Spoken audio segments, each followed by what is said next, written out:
CEO's son stole my work and took credit for it. When I complained, I got fired and blacklisted.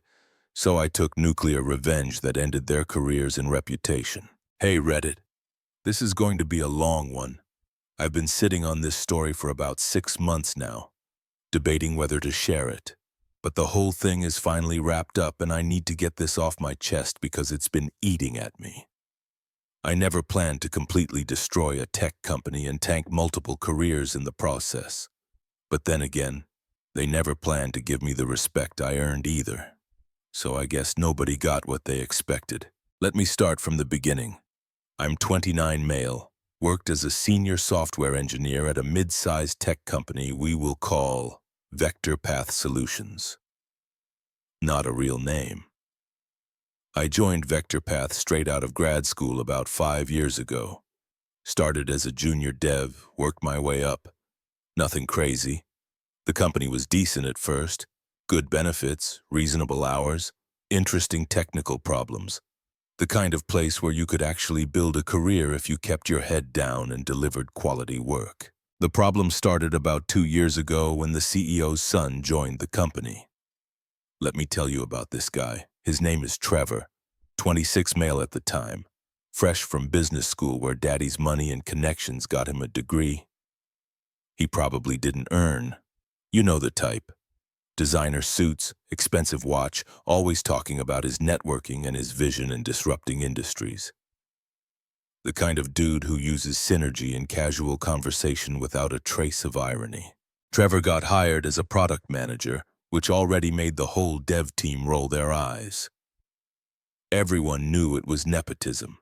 His dad literally owned the company, but we figured, okay, maybe he'd stay in his lane, do PM stuff, leave the actual engineering work to people who knew what they were doing. Wrong. From day one, Trevor made it clear he wanted to be involved in everything. Every sprint planning meeting, every technical discussion, every code review. He'd show up with his MacBook covered in startup stickers and throw around buzzwords like AI-powered and machine learning and blockchain integration. None of it made sense. Half the time he was suggesting things that were literally impossible or would break our entire system architecture. The senior devs started avoiding him. People would see him coming down the hallway and suddenly remember they had urgent meetings elsewhere. I tried being diplomatic at first because that's what you do when your boss's kid is breathing down your neck. I'd listen to his ideas, explain why they wouldn't work technically, suggest alternatives.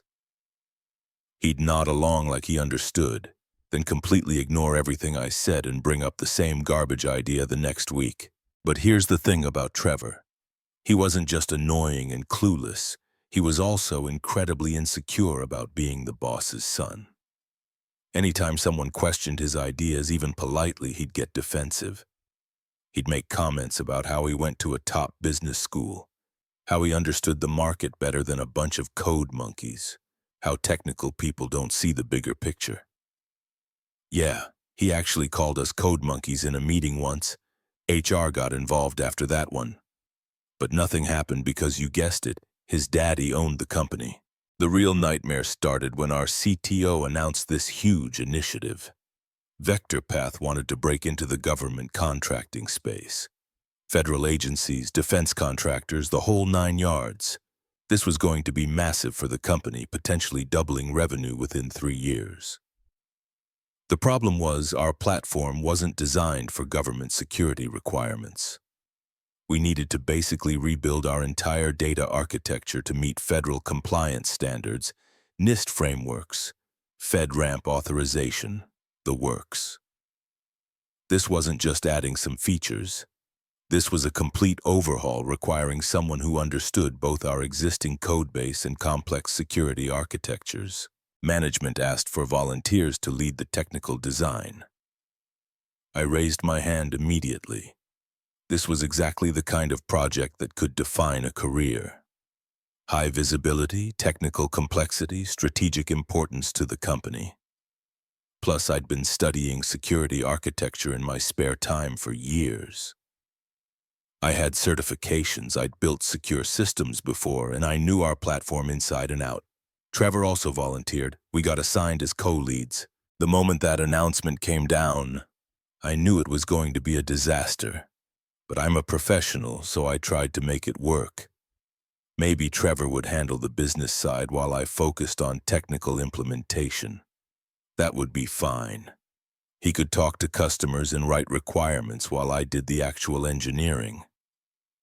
Nope. First week of the project, Trevor scheduled a kickoff meeting. He'd created this entire presentation about his vision for the government compliance overhaul. I sat there watching him present my ideas, not inspired by my ideas or building on my suggestions, just straight up my exact technical proposals from our previous discussions, presented as if they'd sprung fully formed from his genius brain. He even used the same terminology I'd invented. I'd come up with this concept called adaptive encryption layers for managing different security requirements across federal agencies. Very specific phrase that I'd spent weeks developing. There it was in his slide deck. Adaptive encryption layers, copyright Trevor. After the meeting, I pulled him aside. Hey, I noticed your presentation included the technical approach we discussed last week. Just want to make sure we're aligned on who's driving which aspects of the project. He gave me this confused look like I was speaking another language. What do you mean? That's the approach I developed based on my analysis of federal requirements. Trevor, we literally spent 2 hours in your office last Tuesday walking through exactly this architecture. I have my notes if you want to review them. He shrugged. I mean, maybe we touched on some similar concepts, but this is my technical vision. If you have concerns about the approach, you should bring them up in the proper channels. Proper channels. Translation. Go complain to my dad and see how that works out for you. I let it go. Figured, okay, he's insecure. He needs to look good in front of executives. Whatever. As long as I got to do the actual work and got credit where it mattered, I could deal with Trevor taking some bows. The next 3 months were absolute hell. I worked insane hours designing the new architecture. We're talking nights, weekends, barely seeing my girlfriend because I was so buried in this project.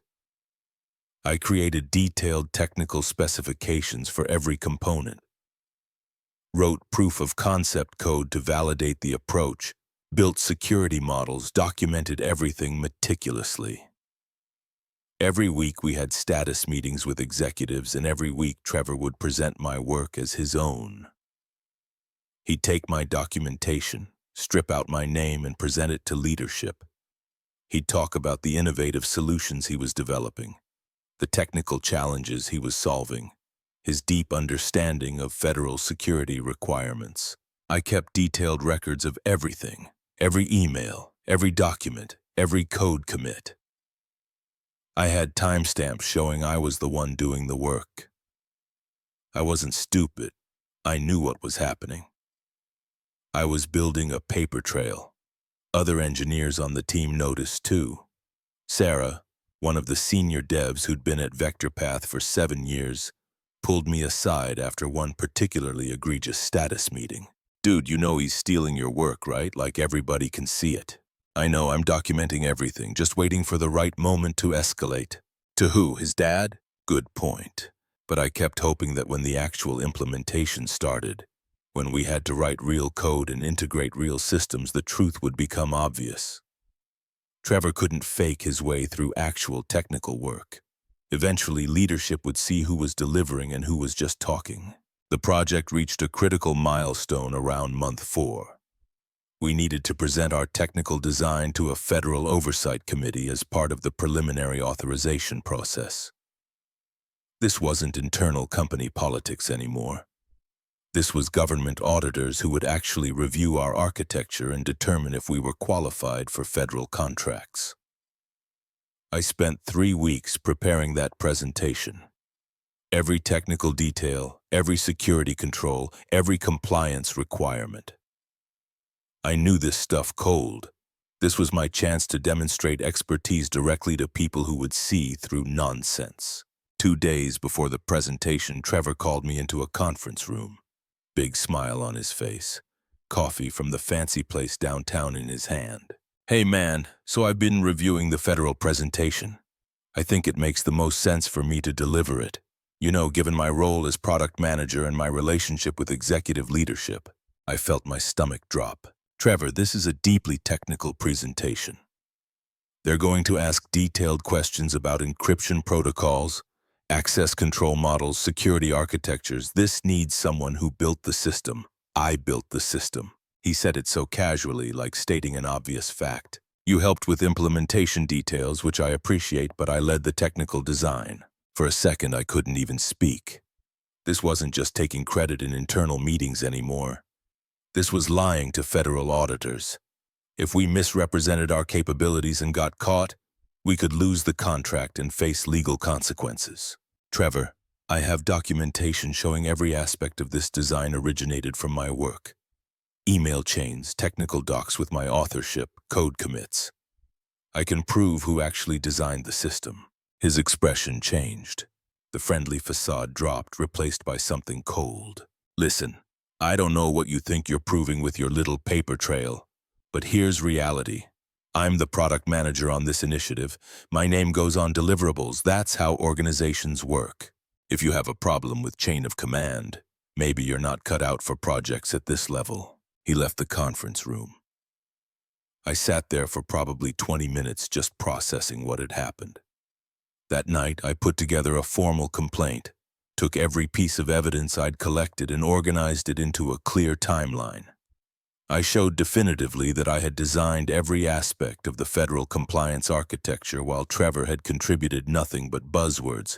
I scheduled a meeting with the VP of Engineering and the head of HR. The meeting was the next morning. I walked in prepared. I had printouts, timestamps, commit histories, email threads. I presented everything calmly and professionally. This isn't about ego or credit. This is about technical accuracy and legal liability. Trevor doesn't understand the system well enough to present to federal auditors. If they ask technical questions he can't answer, we lose the contract. The vice president of engineering, James, listened to everything, nodded along, took notes. When I finished, he looked uncomfortable. This is concerning. You're right that technical accuracy matters for the federal presentation. Let me talk to some people and figure out the right path forward. HR lady chimed in. We take these concerns very seriously. This will be investigated thoroughly. In the meantime, please don't discuss this matter with other employees. We need to handle this through proper channels. I left that meeting feeling cautiously optimistic. I'd done everything right, stayed professional, brought evidence, focused on business impact, rather than personal grievances. Surely they'd see reason. The federal presentation happened the next day. Trevor delivered it. I had to sit in the back of the room and watch him present my work while confidently answering questions with information I'd prepared for him in briefing documents. We passed the preliminary review. The federal committee approved our technical approach. Everyone celebrated like we'd won the lottery. Trevor got praised by executives for his brilliant technical leadership. The CEO, his dad, literally called him the future of this company in the all-hands meeting. I got thanked for my implementation support. That Friday afternoon, I got called into HR. The lady from before was there along with the VP of Engineering and someone from legal I'd never seen before. They all had serious expressions, the kind you see before really bad news. We've completed our investigation into the concerns you raised. Unfortunately, we found that your allegations were not substantiated by the evidence. What? I brought you timestamps, documentation, everything. The legal guy jumped in. The documentation shows collaboration on the project between you and Trevor. As product manager, it's appropriate for Trevor to represent technical work in external presentations. That's a standard organizational structure. He didn't collaborate. He took my work and put his name on it. There's a difference between representation and plagiarism. HR lady gave me this pitying look like I was a child who didn't understand how the world works. We understand you put significant effort into this project.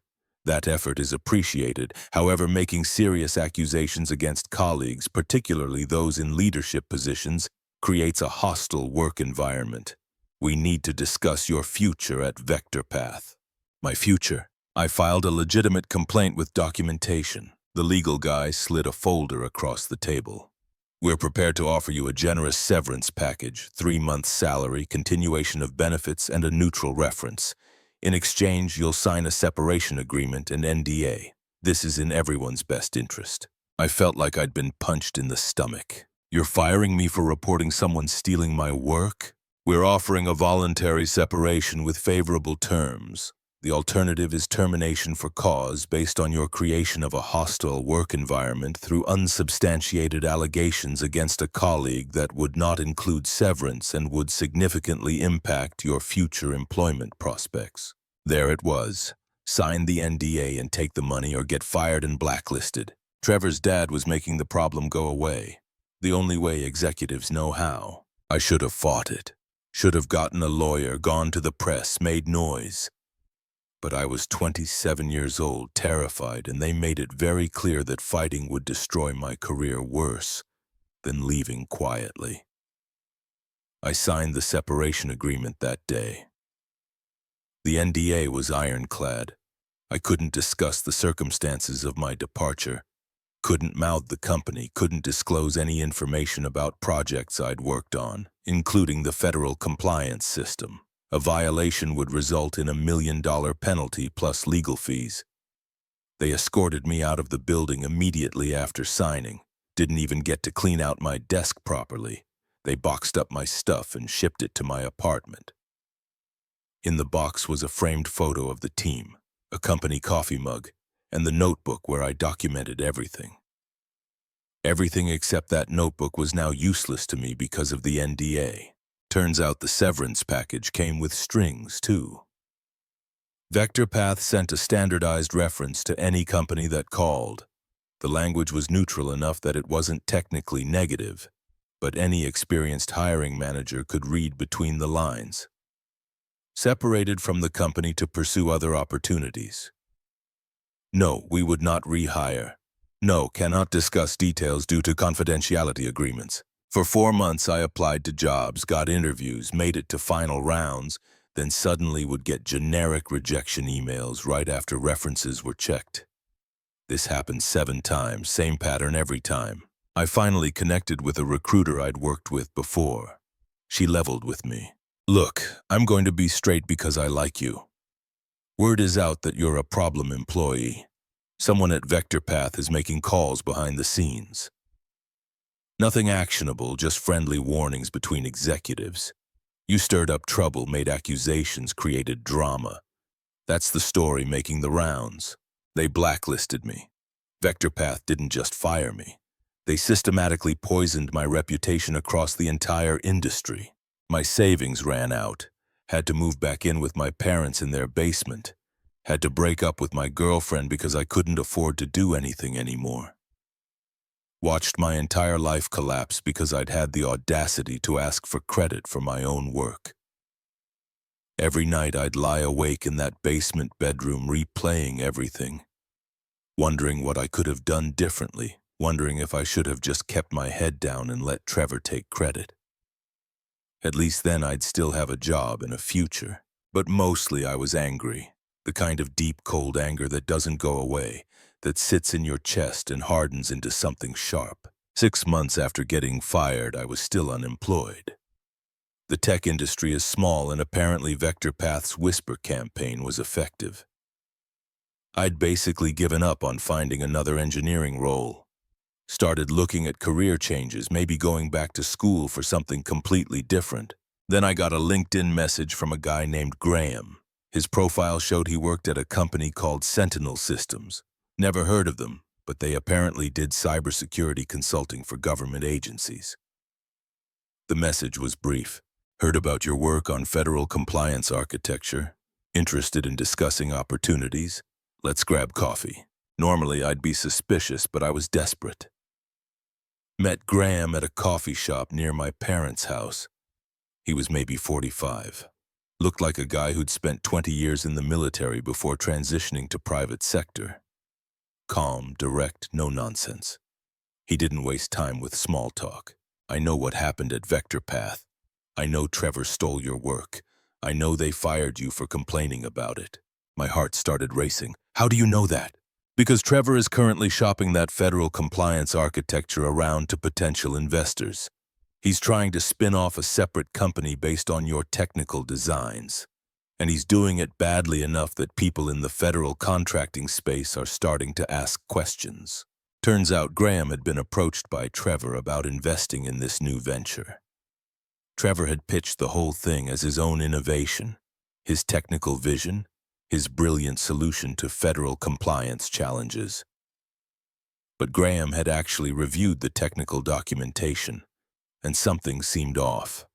He found my name in early commit histories before VectorPath's legal team had scrubbed everything. Found my posts on technical forums where I discussed security architecture concepts that showed up in Trevor's pitch deck. Your work is impressive. Graham said it simply, like stating a fact. The adaptive encryption layer concept is genuinely innovative. I've been in this space for 20 years, and that's the most elegant solution to multi-agency security requirements I've seen. Thanks, that's nice to hear. Nobody at VectorPath seemed to think so. Oh, they know how valuable it is. That's why they stole it. Graham leaned forward. Here's my question for you. Do you want to keep wallowing, or do you want to do something about it? I was still processing everything. What do you mean? Do? I mean, Trevor's out there right now shopping your intellectual property to investors and government contacts. He is misrepresenting technical capabilities he doesn't have. Sooner or later, someone's going to call his bluff, and when they do, the whole house of cards comes down. Graham paused. Unless someone helps speed up that process. I didn't know if I was allowed to. The NDA. The NDA prevents you from disclosing proprietary information about VectorPath, but it doesn't prevent you from working in your field or discussing general technical concepts, and it certainly doesn't prevent you from documenting publicly available information about people misrepresenting their credentials. What are you suggesting? Graham smiled. It wasn't a warm smile. I'm suggesting you come work for Sentinel Systems. We have several federal contracts that could benefit from someone with your expertise. And as part of your role, you'd naturally be attending industry conferences, networking with government contracting officers, participating in technical review committees. People talk at conferences. Word gets around about who's legitimate and who's not. 2 weeks later, I started at Sentinel Systems. The job was everything Graham promised. Good salary, interesting work, respected colleagues, but more importantly, Graham gave me access to the federal contracting world that VectorPath was trying to break into. My first assignment was attending a Department of Defense security symposium in D.C. Lots of government program managers, contracting officers, technical reviewers, the exact people Trevor needed to impress to win federal contracts. I didn't have to do anything dramatic, just attended sessions, participated in technical discussions, made sure people in the community knew my name and my expertise. When conversations turned to new vendors trying to enter the space, I'd casually mention some of the challenges around federal compliance architecture, the complexity, the depth of knowledge required, the importance of having people who actually understood the technical details rather than just presenting slide decks. Networking is a beautiful thing. You don't have to badmouth anyone directly. You just have to be present, be knowledgeable, and let people draw their own conclusions when someone else shows up who clearly isn't. 3 months into my new job, Trevor got invited to present at that same DoD symposium. His company, Federal Secure, had gotten enough early investor interest that government folks wanted to see what he was offering. I was in the audience when he presented. It was almost painful to watch. He was using my architecture, my terminology, my concepts. But when the Q&A started, things fell apart fast. A senior technical reviewer from the NSA asked a detailed question about key management in the adaptive encryption layers. How do you handle rotation cycles across disparate agency environments with different refresh requirements? It was a good question. I knew the answer because I designed the system to handle exactly that scenario. Trevor clearly had no idea what the guy was even asking. That's an excellent question. Trevor stalled. Our approach is to leverage best-in-class solutions that optimize for, security and efficiency across the entire ecosystem. Pure word salad. The NSA guy frowned. Yes, but specifically, what's your technical approach to the key rotation problem? We utilize industry standard protocols in conjunction with innovative methodologies. Another technical reviewer jumped in. Can you walk us through the actual implementation architecture? How does the system maintain separate encryption contexts while allowing authorized cross-agency data access? Trevor fumbled through a non-answer that made it increasingly obvious he didn't understand his own pitch. People in the audience started whispering. A few folks actually got up and left mid-presentation. After the session ended, several government technical reviewers approached me. They'd done their homework. They knew I'd worked on federal compliance architecture before Trevor. They wanted to know what the real story was. I couldn't violate my NDA by talking about vector path directly, but I could discuss general technical concepts. I could explain my approach to adaptive encryption layers in theoretical terms. I could walk through the security architecture that would be required to meet federal requirements across multiple agencies. They could see the difference between someone who'd actually built the system and someone who'd memorized a pitch deck. Word spreads fast in government contracting circles. Within weeks, multiple agencies had flagged Federal Secure for additional scrutiny. When you're trying to win federal contracts, the last thing you want is government technical reviewers questioning whether you actually have the expertise you claim.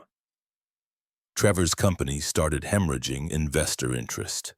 Turns out venture capital firms don't love putting money into startups when the founder can't answer basic technical questions about their core product. But I wasn't done. See, there was another angle I'd been working. Graham had introduced me to someone at the Federal Trade Commission who specialized in investigating fraudulent business practices. Turns out when you pitch a startup to investors using misrepresented technical capabilities and stolen intellectual property, that can qualify as securities fraud. I couldn't give them information protected by the NDA, but I could point them toward publicly available information. Trevor's pitch decks were online. His patent applications were public record. His claims about developing the technology were documented in investor presentations. Meanwhile, I had published papers on security architecture concepts that predated Trevor's claims by years. I had conference presentations where I discussed adaptive encryption layers before Federal Secure existed. I had open-source code contributions demonstrating my expertise. The FTC investigator could compare timestamps and draw their own conclusions about who actually developed what. 6 months after I started at Sentinel, Federal Secure collapsed. Investors pulled out. Government contracts got canceled. Trevor tried to salvage things by bringing in actual technical talent, but it was too late. The company's reputation was destroyed, but the real fireworks came when the investigation reached back to Vector Path. See, here's something I learned about NDAs. They protect confidential business information. They don't protect illegal activity. And corporate executives systematically blacklisting a former employee in retaliation for reporting misconduct? That's illegal. I'd kept records. Every rejection email, every weird conversation with recruiters who'd heard whispers about me, every company that suddenly went cold after reference checks. I documented the pattern. My lawyer. Yeah, I finally got a good lawyer once I had Sentinel money. Sent a letter to Vector Path's legal department, very professional, very detailed, pointed out that their retaliation campaign violated several federal and state employment laws. Noted that we had substantial evidence. Mentioned that we were prepared to file suit unless they wanted to discuss resolution. Vector Path's lawyers freaked out. Corporate retaliation cases are expensive, public, and almost impossible to defend when the plaintiff has documentation. They came back fast with a settlement offer. I didn't want money. I mean, okay, I took some money, but what I really wanted was them to fix what they'd broken. The settlement terms were simple. VectorPath would send corrected reference information to every company I'd applied to, acknowledging I'd left due to an internal dispute that had been resolved in my favor. They'd send a letter to industry contacts clarifying that any negative information about me was inaccurate. They'd remove all record of termination for cause from their systems, and they'd officially acknowledge in writing that I was the primary architect of their federal compliance system. Oh, and I got a year's salary as damages, plus they covered all my legal fees, and they had to update their internal policies around IP attribution and employee complaints. The CEO, Trevor's dad, had to sign off on all of it personally, but we weren't done yet. Remember those federal investigators looking into Trevor's company? Well, they'd also started looking at VectorPath's role in the whole situation. Turns out, there were questions about whether VectorPath had improperly transferred IP to Trevor when he was setting up Federal Secure, whether the CEO had given his son proprietary technology to start a competing venture. That investigation went on for months. I wasn't directly involved, but Graham kept me updated. Apparently it got ugly inside VectorPath, board members demanding answers, shareholders filing lawsuits, the whole executive team having to testify about what they knew and when they knew it.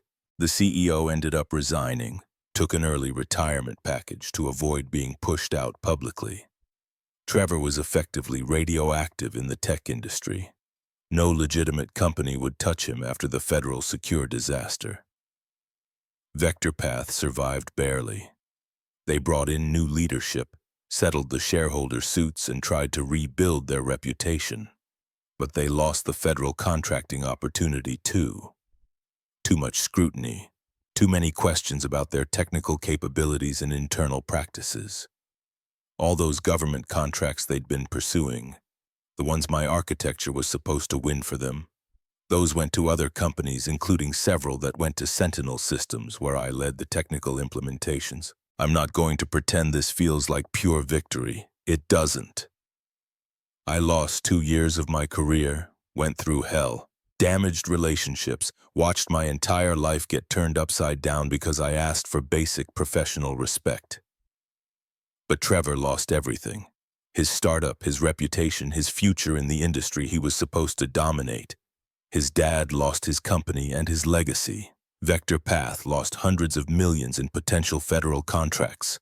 Meanwhile, I'm a senior solutions architect at Sentinel, making almost double what I made at VectorPath. I lead major federal projects, I present at conferences, I publish papers that actually have my name on them. Last month I got invited to speak at a cybersecurity summit. Guess who was in the audience? Trevor. He'd gotten a job at some small consulting firm, probably through family connections.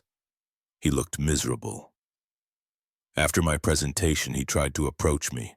I walked right past him without making eye contact. Some people aren't worth the energy of acknowledgement. Sarah, my old coworker from VectorPath, reached out recently.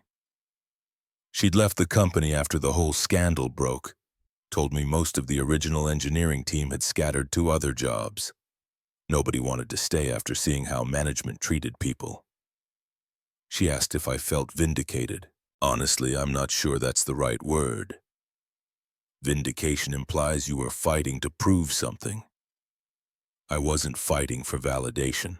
I was just forcing people to face consequences they'd spent a lot of energy trying to avoid. You want to steal someone's work? Fine. But you better actually understand what you stole. You want to fire someone for telling the truth? Okay. But don't be surprised when that truth catches up with you later. You want to blacklist someone to protect your reputation? Go ahead. Just remember that reputations can be rebuilt, and sometimes the person you tried to bury knows where all the bodies are buried. I didn't destroy Trevor and VectorPath because I'm some vindictive person. I destroyed them because they made a simple calculation. They thought I was powerless, disposable, someone who could be stepped on without consequences. They were wrong. The weirdest part is how little I think about any of it now. For months after getting fired, that anger consumed me. Every day I'd wake up furious about the injustice of it all. But once things started falling into place at Sentinel, Once the investigation started, once the consequences began rolling downhill for everyone who'd wronged me, the anger just faded. Now it's just a story I tell sometimes. A reminder that underestimating people is dangerous, that stealing credit might work in the short term, but eventually you'll be asked to deliver on promises you can't keep. My girlfriend and I got back together, by the way. She reached out after hearing through mutual friends that I'd landed on my feet. Said she was sorry for bailing when things got hard. I appreciated that, but I told her we'd both moved on. Sometimes relationships don't survive hard times, and that's okay. We're different people now. Got a new apartment in the city, actually bought a place. Didn't want to deal with landlords anymore. It's small, but it's mine. Home office with a good setup for remote work, close to Sentinel's main office for when I need to be on site. My parents are proud of me now. They didn't really understand what I did for work before, but they understand that I'm successful. That's enough for them. We have dinner once a month. It's nice. Sometimes former VectorPath employees connect with me on LinkedIn. I accept most of them. We don't really talk about the old days. What's there to say? We all survived a dysfunctional company and moved on to better things. I saw a job posting from VectorPath the other day. They're hiring for the same role I used to have. Looks like they still haven't managed to fully rebuild the team after everyone left. The posting had been up for 4 months with no takers. Word gets around about which companies treat their people right. Graham retired last year, sold Sentinel to a larger defense contractor for a ridiculous amount of money. Made sure the acquisition included retention bonuses for key technical staff. My retention package alone was more than 3 years of my old VectorPath salary. Before he left, Graham took me out for dinner. Told me he was proud of how I'd handled everything. Said most people in my situation would have given up or gotten bitter. That I'd done something rare by staying focused on rebuilding rather than just revenge. I'm not sure that's entirely accurate. The revenge part was pretty satisfying too, but I appreciated the sentiment. Trevor sent me a LinkedIn request last week. I left it sitting in pending requests. Maybe someday I'll decline it, or maybe I'll just let it sit there forever. A little reminder that some bridges don't get rebuilt. People ask me sometimes if I regret how everything went down, if I wish I'd handled things differently. Honestly, the only thing I regret is not standing up for myself sooner. I wasted time trying to be diplomatic with people who saw politeness as weakness. Should have documented everything from day one. Should have been more aggressive about protecting my work. But that's the thing about getting burned. You learn. You get harder. You stop assuming people will do the right thing and start preparing for them to do the predictable thing. These days I watermark everything. Every design document, every architecture diagram, every technical proposal has metadata embedded showing authorship and timestamps. Call it paranoid. I call it learning from experience. My team at Sentinel knows I'm serious about credit and attribution. We have clear policies about who gets named on what deliverables.